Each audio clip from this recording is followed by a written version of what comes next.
What's up, y'all? Welcome back to the channel. It's Sage, your host, and today I'm back with Baddies West episode 8 review. Now, I am so surprised that I'm here with y'all for episode 8. Y'all remember last season, I did the first episode and I was like, yeah, I'm gonna come back and I'm gonna do the rest. Disappeared for like 6 months, didn't come back, didn't say anything, no updates, no nothing. But this time around, as I promised, I'm reviewing every single episode. But before we even get into this week's episode, let's get into this music. Now, I don't know what artist Zeus is paying for this music, so no shade to them, but come on now. I want a Birkin, I want a Louis, some Prada and Chanel. Louis Prada Gucci, Louis Prada Gucci, pop them tags, pop them tags. Anyways, this episode starts off where last episode ended, which is the fight between Razor and STUNNA Girl. So I'm gonna back it up a little bit because I ended up finding an Instagram live where STUNNA Girl explained her side of the story because, of course, all this happened while the cameras were not recording, so we will never actually get to see what transpired. So I can't play the live because she's playing music in the background, but basically what she said is that they had already had their talk or whatever, and then, like I said in the last episode review, it was over with. They toasted, blah, blah, blah, blah. It was over with. But Razor got more drunk, and she all of a sudden just jumped up and started yelling at Scotty, started having an issue with Scotty from their past issue they had. And while she and Scotty face yelling at her, she starts talking about STUNNA Girl. So of course, STUNNA Girl being who she is, she's going to respond. And then Razor directs her yelling to STUNNA Girl, where she's yelling in her face. And while she's yelling so hard and so loud, you know, she's spitting. And I guess it landed on STUNNA Girl, or she felt like now you spitting at me, yelling. So then STUNNA Girl decided to snatch her up, as she says. So take that as you will. Lauren is now irritated with the whole entire group of women, and she's like, who fights on a PJ? Girl, who fights on a PJ? Your friend. Ain't that your friend? I might just start taking the bus. This might be the happiest I've ever seen STUNNA Girl. They trying to explain to Razor in the bus because now they've all been taken off of the PJ.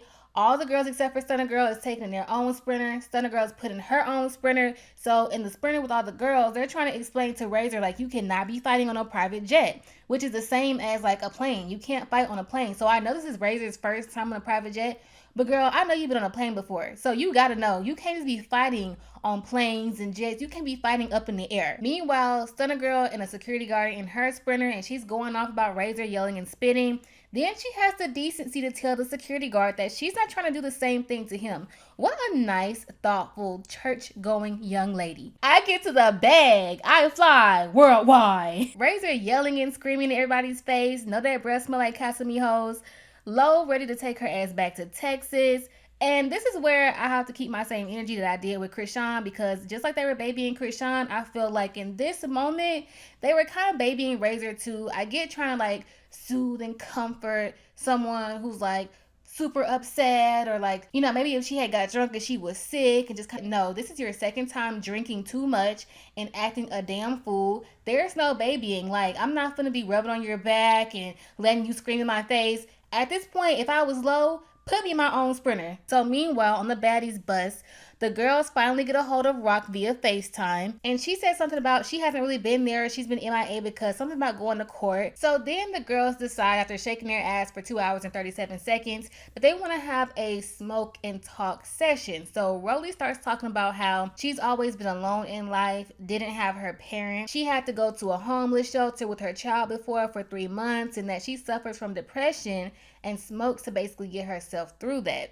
I didn't really watch One More Chance, but I saw a few clips, and it's like she would get really, really upset and mad and like immediately need to smoke. And I know that's a common thing amongst a lot of people, but also a common thing amongst a lot of people is that they too have depression and they can't really control their anger and how they respond to certain things happening, because deep down on the inside, they have all that sadness and all that depression, all that anxiety built up, so they need to smoke or they need to drink. They need to find an outlet. And then Tommy goes on to say something like Rolly doesn't quote unquote give depression. And I think it's really, really important that we all remember that depression doesn't have a look. Anxiety doesn't have a look. Most of these mental health issues, they don't have a look. No two people dealing with the same thing are going to look the same way. And some people mask it and some people can't. Very much needed conversation. very much needed reminder that you never know what the next person is going through. And Rolly also said that when she was filming for Baddies South, she had just lost her man to COVID. And that's when Sky and Kat chime in and they say Sky lost her dad from COVID, and then Kat lost her best friend of many, many years to COVID as well that same year. And I felt like that also was a very much needed conversation, because even though the pandemic and stuff happened in 2020, I know for a lot of us, when the year happened, like when we were in that moment in that year, time was going by slow. We were bored. We couldn't get out the house and everything. But as soon as everything lifted back up, things went so fast, and now all of a sudden we're in 2023 and it doesn't seem like COVID was ever even real, but people are still having problems from that to this day. So then we get to Tommy. Biggie really wants Tommy to, express herself like the other ladies are doing, but Tommy doesn't want to, and she doesn't have to really say much about her because most people already know her story. And I would agree, but at the same time, everybody watching Baddies West, they didn't watch you on Love and Hip Hop. This could very well be a whole new set of viewers who don't know that much about you, and that was an opportunity for you to tell your story yourself again, but just as the woman you are today, as well as many people haven't seen you since Love and Hip Hop. So it's like, well, what have you been doing since then? What have you dealt with since then? Because I guess unless you follow Tommy directly, how are we supposed to know how you handled the pandemic? Like, what about you? But again, I guess if she didn't want to, she didn't have to. So then we get on to Biggie. And Biggie said some things about her upbringing that I already had like an inkling about. Biggie said that previously in school, she was bullied, but as she got older into adulthood and became an event coordinator, people kind of was feeling her and like, they want to be cool with her and stuff like that. And that was very much different than what she went through in high school. From the beginning of the season, I was already questioning, like, why do you feel the need to like suck up to people who you think are cool? Like, it's okay to think that other women are cool and like want to be around them, but why are you like sucking up to them so much? And usually people who were bullied back in school, they tend to do things like that. As well as I always felt like Stunna Girl probably reminded Biggie of someone from her past who did something to her, or like now I'd say maybe someone who bullied her back in her day, because like I get why she don't like her. I get what the initial issue was, but moving on episode through episode, it's like, why are you so worried about Stunna Girl? Why are you worried about whether or not she's laying on her back for this, that, and the other, whether she's twerking in the club, how much peen she's taking or not? Like, it wasn't making sense. You think she's an annoying bitch, all right, but after that, like, okay, And then she goes on to say that in school, she was too Latin for the black people and then too black for the Latin people or the Latin girls. And I can completely see how that could have been for Biggie. Me and Biggie not too far off in age, so I remember how times were back in our days of high school and middle school. Like, I remember like how the climate overall could be. Granted, I grew up in a completely different area, but if she went to a school where the black people there were predominantly African American and they weren't used to seeing a black Dominican girl, or they had a certain idea in their mind of what a Dominican is supposed to look like or a Latin girl is supposed to look like, I could get how they would be thrown off by, Biggie looking how she does because she's obviously black, but then now here you go speaking Spanish and you're Dominican. Well, what does that mean? Information wasn't so much readily available then, as well as on the Latin side. I can't speak too much for them, but I would just think that, she probably didn't look like them. A girl like Biggie wasn't gonna fit in with them, which sucks. So I could see how that could have been very difficult for Biggie growing up. Then, she's a bigger girl.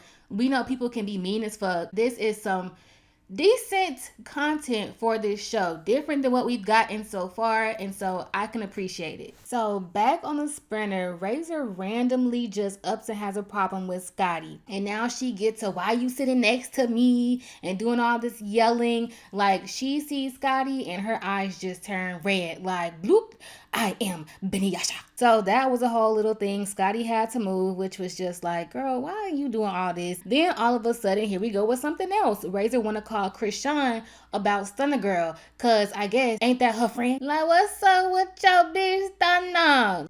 But in the confessional, it was like a different vibe. She was basically saying like, well, maybe if she can contact Krishan, who has spoken to Stunna Girl more than she has, and get Krishan to tell her what she was trying to say, maybe Stunna Girl will receive the message a little better. And my thing is, girl, okay, you should have had that idea beforehand. Like, let's think of ways we can prevent a problem, right, class? And let's be real, like, Razor kept talking about Stunna Girl be acting like a little girl. No, ma'am, you are definitely the toddler in this situation here. Like, you are the one who keeps having a temper tantrum. You are the one who needs a binky in your mouth at this point, babe. Like, it's getting a little childish with the alcohol. So next is a scene I don't feel like is all that important. Everybody arrives to the house in Arizona and they're tired and want to go to sleep. I didn't need a 10-minute intermission about going to sleep. We all go to sleep, right, Zeus? Okay. So the next morning, Natalie and Tommy are in the kitchen going over the drama, and I have to say they both look super cute right here. So Natalie starts telling Tommy about what went on the PJ, you know, producer to producer talk, filling her in. And if y'all remember, back when they were showing the aftermath, kind of, I guess you would call it the aftermath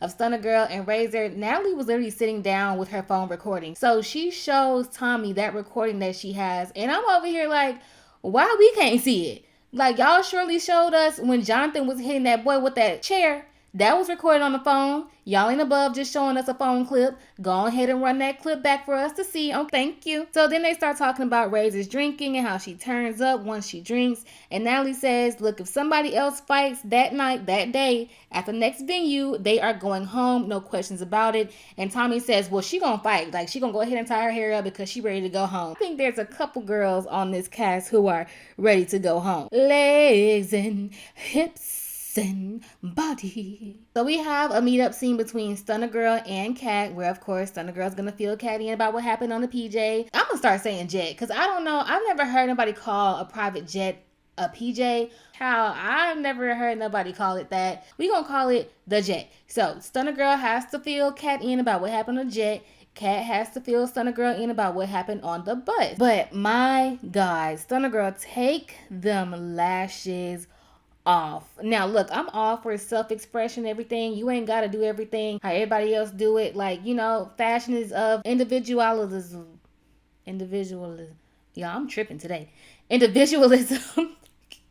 You know, like, wear what you want, but at the same time, I'm a person who I just feel like people should also consider what looks best for their features. Like, you can give, I feel like Stunna Girl, the looks she's been trying to give, you can give those looks, but also like tailor it to your features, because when you do it too much, it ends up taking away from your natural beauty. So Stunna Girl expresses that she is happy that Kat is getting her feet wet with the other girls, interacting with them more and getting her experience, because she doesn't want her to be so tied to her to where Kat doesn't end up just having the full, you know, Baddies experience for herself. So I don't know if I have any viewers or subscribers who used to watch Cartel Crew when it used to come on, but there's this girl on Cartel Crew named Nicole, and I'm telling you, the way Stunna Girl explains herself with her closed fist, thumb out, neck to the side movements, it reminds me so much of Nicole from Cartel Crew. So now we're at the scene where Lauren, Sky, and Biggie are talking about all the situations and whatever that's been happening. Biggie always looks like she's gonna get ready to put some money on somebody's head. I really want a show with her and Natalie's auntie Dina. Them two will give us some entertainment. So Lauren asked the girls how was the bus ride, and that's when Biggie starts talking about, you know, the Forever 21 trip and the robes and all that stuff. And Zeus decides to give us a flashback scene.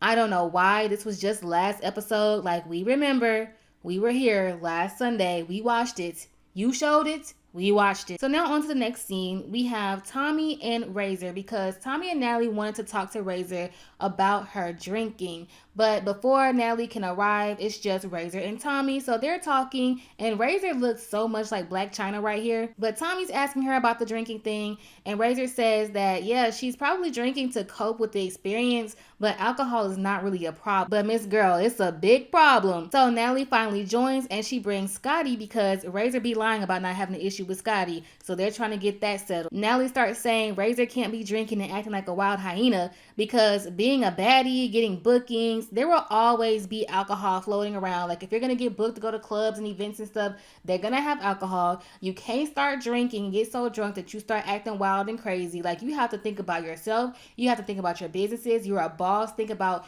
your money. You're a professional at this. Like this is not just a girl's night on the weekend and we can just get fucked up. And then Scotty started explaining, I'm here just because Razor, when we were on the bus, you decided to start coming at me and I thought we had squashed everything. Razor, I think when you see me, like it triggers you. But before she could say triggers, Razor gives this look right here. And I felt like that was a little bit of shade. I think that she was waiting to see if Scotty was going to say that she thinks she intimidates Razor, because that's what Razor said the last time. Razor assures Scotty that she don't have no problem. The issue they have, like they're moving past, which I guess we'll have to just see. Not Scotty switching up the energy in the confessionals now. Razor says she doesn't want to seem like a mean girl, but it's like she's not a mean girl. She's just like a drunk bitch. And I'm not even being funny or derogatory. She literally gets drunk and turns into a bitch. Natalie says some type of white Southern belle type of phrase, and of course Tommy gonna call it out, and Natalie swears that just because my mom's name is Karen, blah blah blah.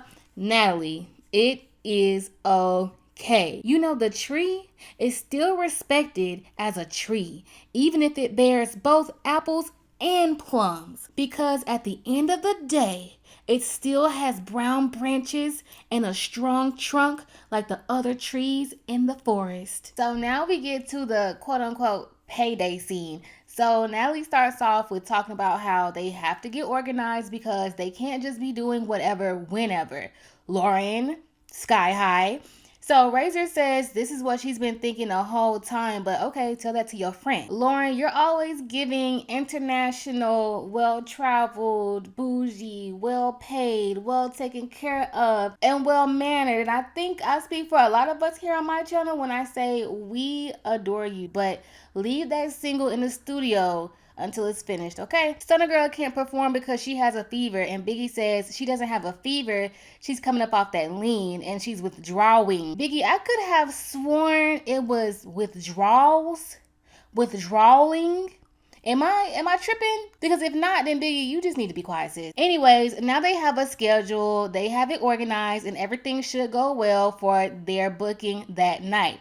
We'll just have to see on the next episode. But now it's time to give out the funds, and now we already know this is not about to go well. So apparently, they all together made $20,000, which is very low considering how many girls it was and the fact that you all are on a TV show. Between 11 women, that's about $1,800 a piece. But I'm inclined to believe Natalie and Tommy already had gotten their cut. So now it turns into a whole issue because certain people like Rolly feel like the performer should get a bigger cut. Certain people like Lauren and Kat feel like everybody should get the same amount because the hosts have to put in a lot of energy and they have to work as well. So now it's just a whole discourse, this whole disagreement, and then all of a sudden here goes Tommy just doing the most. Now I'm gonna go ahead and get into my star player of this episode, which is Lauren. Y'all, I did not like Lauren on her season of Bad Girls Club. She was super annoying to me, but I do like how much she has grown and matured,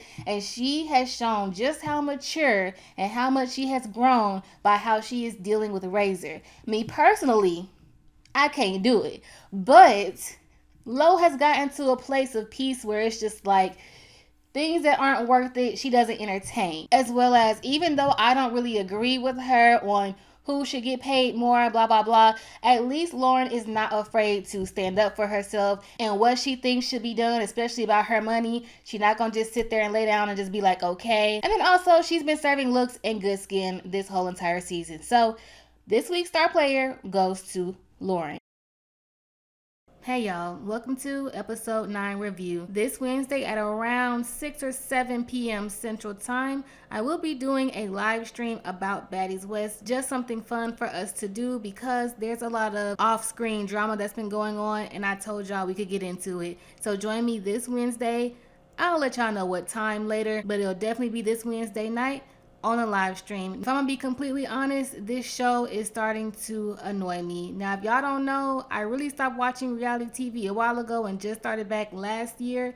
and I see why I stopped watching it in the first place. I'm getting older and these women are so annoying, but I'm gonna get into that later. I just wanted to bring it up in the beginning of the video because I know that my voice probably sounds a little bit different, and there's nothing wrong. This is just my regular speaking voice. I usually just turn myself up a little notch. That's just how I speak when I'm excited to talk. But today, not so much. All right, now I've spoken enough. Without further ado, let's get into this review. Now, if you do end up watching episode 8 review, I edited out my opinion of who should be getting paid more and all that XYZ, because now that I have watched this episode, I do kind of see both sides. At first, I thought, yeah, performers should get paid more because they're performing. But as Scotty said on the flyer, it doesn't say performances by. So in general, yeah, I would think that the performers would get paid more than the hosts.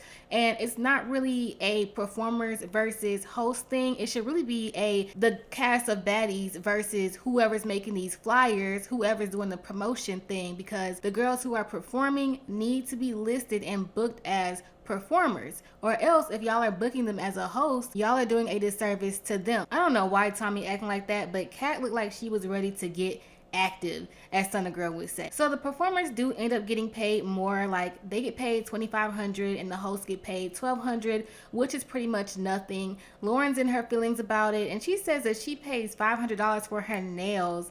Now listen, I'm not cheap when it comes to cosmetics on any end, but I don't know nobody out here getting their nails done for $500. Why is Biggie acting like that with Scotty? Biggie act like she's somebody papi chulo. Razor talking about Krishan not there to get her money.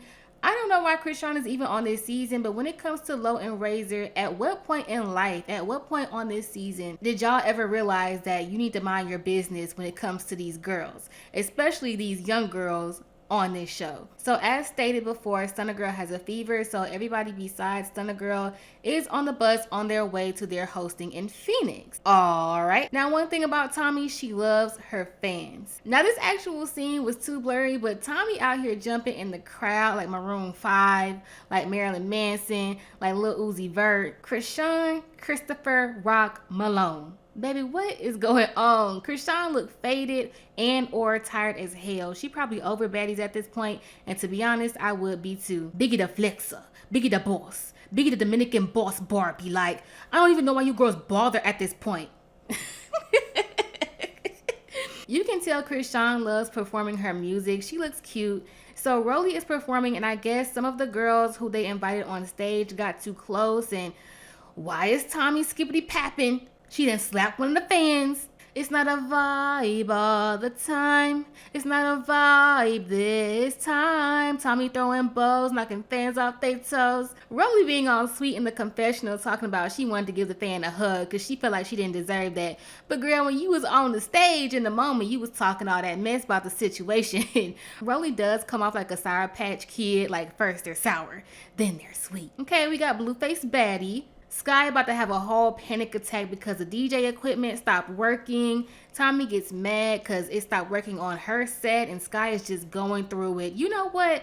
I don't have too much of an opinion on Sky. She kind of rubbed me the wrong way at first with the whole Lo and Krishan situation. And I also don't really know why she's there. I mean, I guess she's supposed to be Krishan's babysitter, but how she's supposed to be her babysitter? Krishan is never there. But I feel like she should have never even came on Baddies. It's like embarrassment after embarrassment after embarrassment. Every scene or situation that has to do with Sky, for the most part, is embarrassing. I really hope she can find another show or another outlet where she can shine, because she hasn't been shining too much on this show. What is on Rolly's shirt? So we do have the scenes where the girls are talking to each other about the night before or whatever. So the first scene is with, I think, Tommy, and I'm gonna be honest, y'all, I don't even remember, like, whoever's in this screenshot right here. Not gonna talk about it, not much talk about it. Let's keep going. So then we have another sit down with, I think, Lo, Biggie, Razor, and Kat.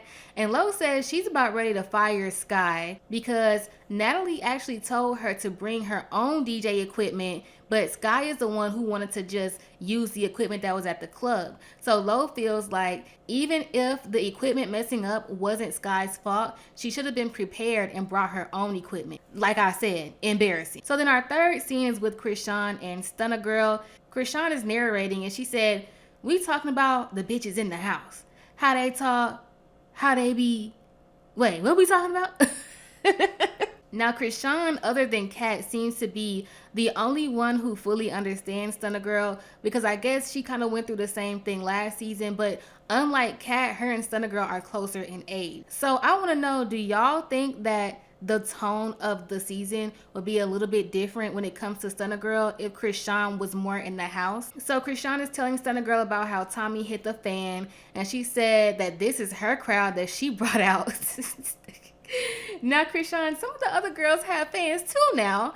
Stunna points out how hypocritical it is that Tommy was at the club fighting and they're supposed to be promoting. This is their big they're getting, but she's slapping fans. Whereas when it comes to her and the things that she does, specifically, I guess, the initial photo shoot, you know, people want to talk about it's a time and a place and a time and a place and a time and a time and a place. Look at the babies of the show. Gonna act a whole fool in the next scene. Now, Miss Natalie Baddies Bun. So, the thing about Biggie that irritates me the most is like anytime Stunna Girl is brought up, whether, you know, Stunna Girl's not coming with us, Stunna Girl's off to the side and she's not sitting with us on the bus, or Stunna Girl was dancing, or like anytime Stunna Girl does anything, Stunna Girl can literally go to the bathroom while Natalie is talking to the group of girls. It's a problem. Like, let's keep it real. If you really don't like somebody or you don't care for somebody, you're not worried about what they're doing. It's like constant.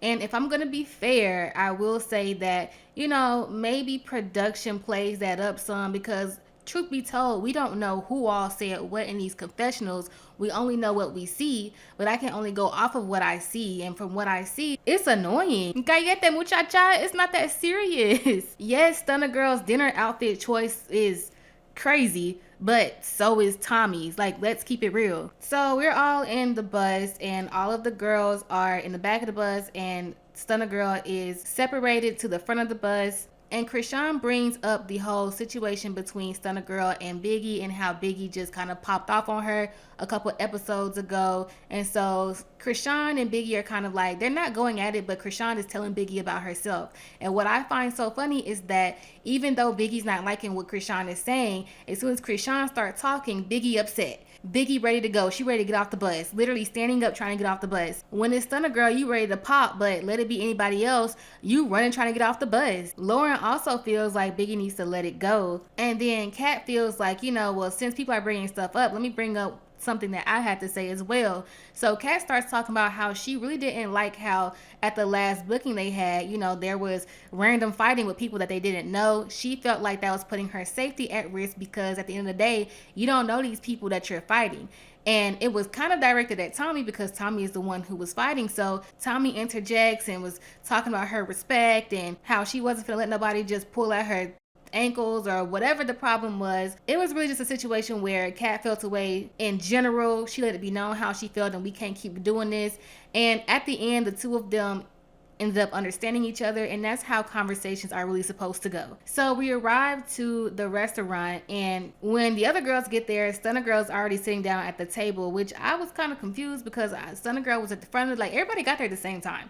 I don't know how Stunna Girl got to the seat and was already snacking on the appetizer. But once everybody sits down, Stunna and Krishan sit across from each other, and I guess maybe Stunna and Krishan were texting, or Stunna and Kat were texting because she already knows or overheard that, you know, her name was brought up on the bus. So she's talking to Krishan about that, and Krishan was like, yeah, I brought it up because, you know, I had to say what I had to say. And Stunna said, well, you know, I really don't even want to be talking about that stuff anymore. Like, I just don't be trying to talk about it. And Krishan said, well, you ain't got to talk about it because I'm going to talk about it. And while Stunna and Krishan are talking, Biggie is at the whole other end of the table just looking bothered. So Krishan didn't have no business doing this, but she decided to go up to the head of the table and start this whole conversation about, like, what's the problem with Stunna Girl. Now, the reason why I say that she didn't have no business doing this is because, first of all, Stunna Girl literally just said she don't be wanting to talk about it. And secondly, because Krishan don't really be at the house in the mix like that. So it's kind of like, you know, you haven't been privy to everything that has happened and how it's happened.